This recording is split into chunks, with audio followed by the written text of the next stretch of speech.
যখন তাকে বলি যে বাংলাদেশের প্রথম নারী মুক্তিযোদ্ধা, তখন আওয়ামী লীগের গা জ্বালা করে।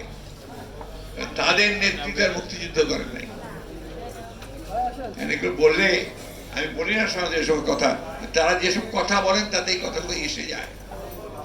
আমি সমালোচনা করতে চাই না, আমি এটুকু বলতে চাই যে যার যে অবদান তাকে স্বীকার করে নেওয়াই হচ্ছে মহত্বের লক্ষণ, সেটাই হচ্ছে উচিত।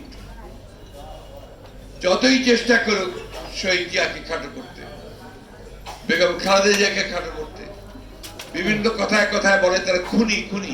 শাহিন ভাই, আরে খুন তো করেছেন আপনারা। 1971 সাল থেকে 75 সাল পর্যন্ত আওয়ামী লীগ ক্ষমতায় ছিল, 72 সাল থেকে।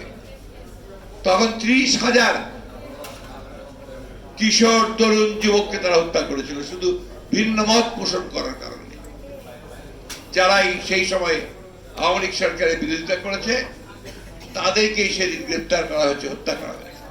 শুধু তাই নয়, সেই সময় তারা নারীদের উপর নির্যাতন করতে এতটুকু দ্বিধা করেনি। তার প্রমাণ হচ্ছে